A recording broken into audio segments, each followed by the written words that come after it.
Hi everyone. I was trying to do live stream earlier, it didn't work out. So I'm gonna make video regular way. When I was little, I was hearing some sounds that I could not explain till now. One of the sounds I'm still hearing now, it's like ringing in the ears, and another sound was more like something with the heartbeat, but not quiet. So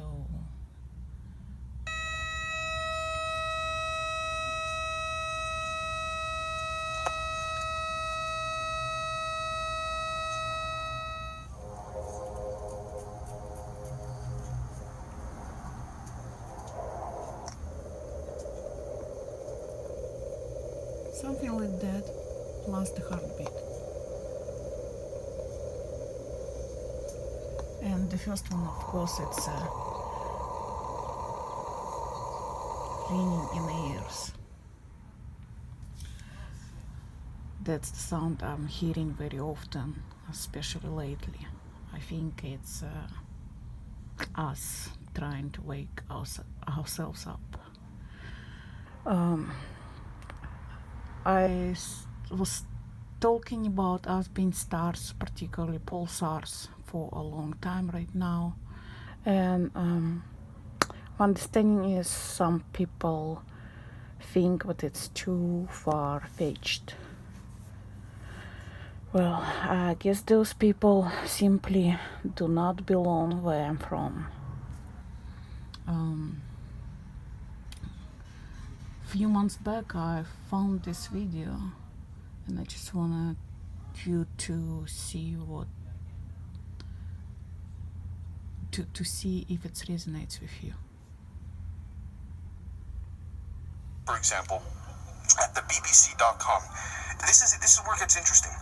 Afghanistan's graveyard of foreigners. Now, Afghanistan, long story short, has a graveyard, a cemetery, a very large cemetery, by the way, which happens to have very anomalistic frequencies emitting. Specifically, it hasn't been proven, but appears to be from the dead bodies that are being placed in the cemetery. How is this the case? Well, we have to connect this with the fact that there are constant pulsar waves that are coming in from deep outer space galaxies and other star systems that are hitting specifically, literally frequency for frequency, coordinate for coordinate, specifically onto the bodies within this cemetery. Now, first off, you might say, Dave, what the heck is a pulsar, right? So let's take a look very quickly. Now, according to Wikipedia, a pulsar is a highly magnetized rotating compact star, usually neutron stars, but also white dwarfs, that emit beams of electromagnetic radiation out of its magnetic poles. End quote. Now, here's what's, let me say one more thing. This radiation can be observed only when a beam of emission is pointing toward Earth. End quote. Here's what's interesting. This is not for certain as to what causes the pulsar, because there's evidence to suggest that pulsars are signs of either extraterrestrial life or some form of intelligent cosmic quantum beings that do not exist within this dimension. Now, you might say, Dave, okay, this is getting a little controversial. How can you back this up? So let's take a look very quickly at bibliothecaplates.net. Now, what I like about this website, guys, is that they're an index website. They take from legitimate sources and put everything into one, like, big book, so to speak. So let's take a look here. Decoding the message of the pulsars. Now, Dr. Paul Lavoilette makes an astonishing assertion. Pulsars are not what we thought they were. Anyone who can make astonishing assertions, we encounter them every day. But Lavoilette supports his hypothesis with extensive research data published by established astronomers and a broad understanding of physics, astrophysics, and relevant areas of engineering. Alright, so he essentially believes that, long story short, these are extraterrestrial signals, or these are signals being sent from some type of interdimensional being. Now, why does he say interdimensional being? Because he has evidence to support the fact that through the use of quantum physics and quantum computation, there is actually more of a mathematical probability that these pulsars are emitting, believe it or not, from another dimension rather than this one. Okay, which is why NASA and them. So here you go. most valuable possession of this universe is actually those entities who connected to pulsars. Pulsars provide hydrogen for this universe, which all matter is made of. Also, pulsars provide X-ray, gamma, and other types of radiation, which is all the light that your sun is actually consist of. So pretty much the most important component of this universe is actually pulsars, and some of the pulsars have humans on another side of the pulsar, which is projection of the avatar into this plane of existence.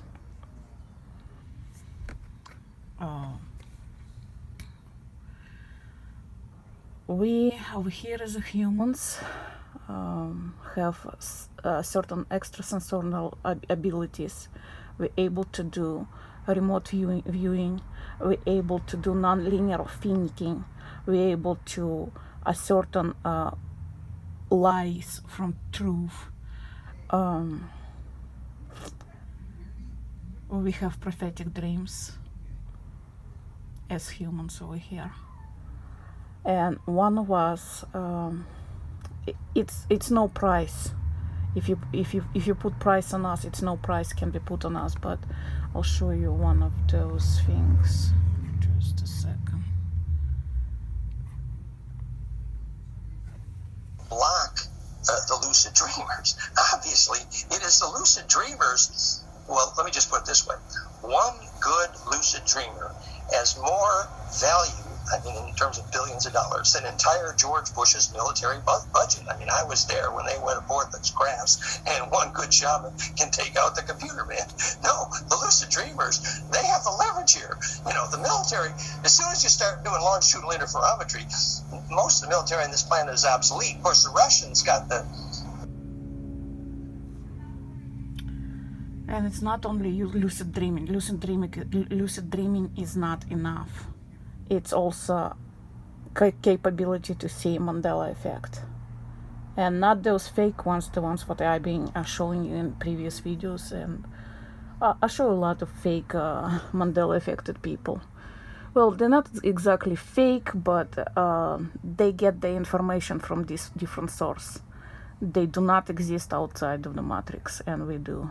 So you actually cannot put price on how much we actually cost. And what's been done to us in this universe is just horrific. The experiments, the exchange with aliens, because they do not look for those people who destroyed their souls.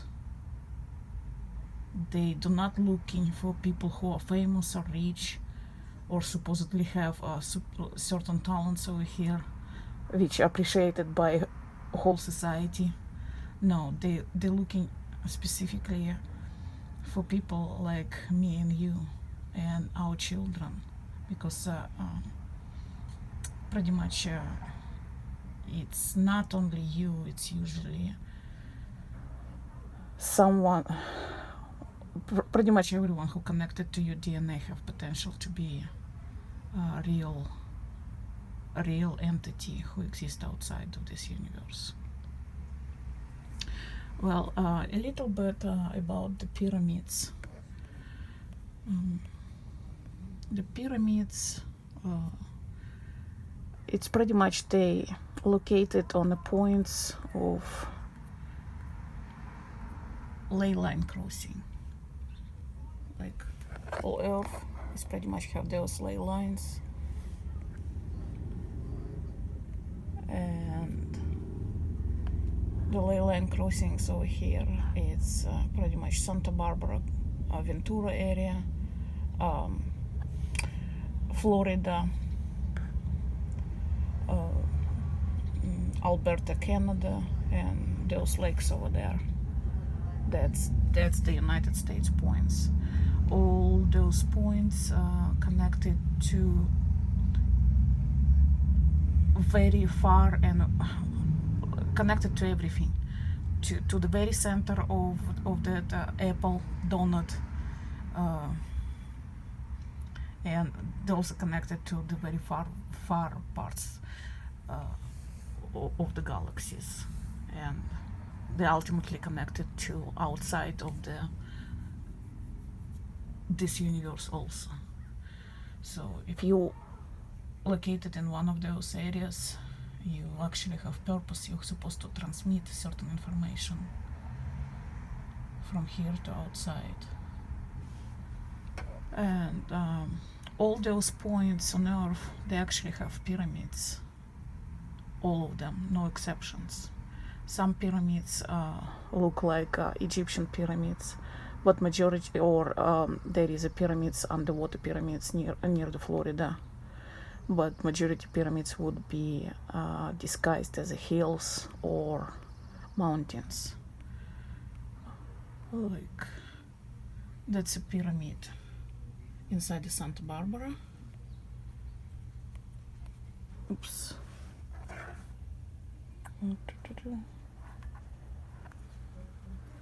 That's Pyramid Everest, and that's pyramid 5 miles away from Santa Barbara. It's usually a cluster of pyramids. It's not one, and the role of the pyramids, they pretty much set up as the sucking energy straight from the stars.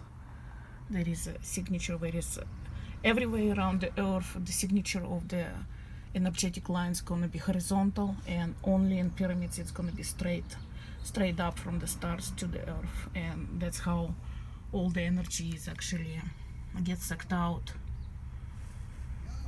from the stars to Earth. That's pretty much the role of the pyramids. One more thing. When I was trying to leave this place, and I'm describing pretty often the way I was flying. It's first step is pretty much you really vibrating, like shaking, like from cold. You're releasing huge amounts of DMT, your body does, and you're just shaking uncontrollably. Your feet are cold. After that, you get sucked out from occipital part of your skull feels like by huge vacuum cleaner, and after that you start flying straight up. And when you're flying straight up, you actually hear ultrasound. First I was thinking I'm flying together with my body, because I actually heard sound of the wind, but apparently I look up in infrasounds, and that's approximately 17 hertz of ultrasound, which is considered to be like a wind turbine. And is brain implosion. And we also now know the infrasound heard during successful death. A black hole is required in order to compress, implode your charge through the Planck threshold into the longitudinal array called the collective unconscious. We'll talk more about that. So it's pretty much a descriptions precise description how you're gonna be ruptured. That's why I'm trying to get your attention to it. And one more thing happening, you actually expand. You're starting from the little point, and after that you're expanding, you're becoming bigger than Earth. And during that process, you just have to completely relax and enjoy the flight pretty much. And how you would know that you actually finished the flight, it's pretty much you're gonna reach when you're on the swings and you're reaching the top point on the swings, when you're going in one direction or in another direction. The top point when you're slowing down and reaching this point where you're weightless, that's how exactly how it's gonna feel. So when you actually made it home. That's pretty much it for this video. Well, one more thing about I'll probably make a video about cheeses later because I found some more compelling information about who Jesus was and how much damage this entity is actually causing to people, and how many people will actually perish because they believe the biggest lie ever created. Well, today is Easter, and Easter is pretty much a celebration of egg. Egg is pretty much part of the manifestation in a physical dimension. Like it has scientific explanation. Everything like the chicken egg itself is self-explainable. It's something that has massive potential become something physical. That's what pretty much it is. And the Jesus itself, in those circles, the ones that sacrifice people and perform witch rituals and stuff like that, they actually, you know how this system creates positive and negative, plus and minus of the same thing. So if Satan was minus, the Jesus was plus, but both those entities are false. Both those entities are rotten, and just look how many people actually died for Jesus, how many people keep dying for Jesus, how many sacrifices is in the Bible itself. Normal perfect entity will not allow any of that happening. So just think about it, feel it. Is it the right thing to do or not, or it's completely rotten? Well, I still make a video about that probably later sometime. Thank you so much for listening, and see you soon.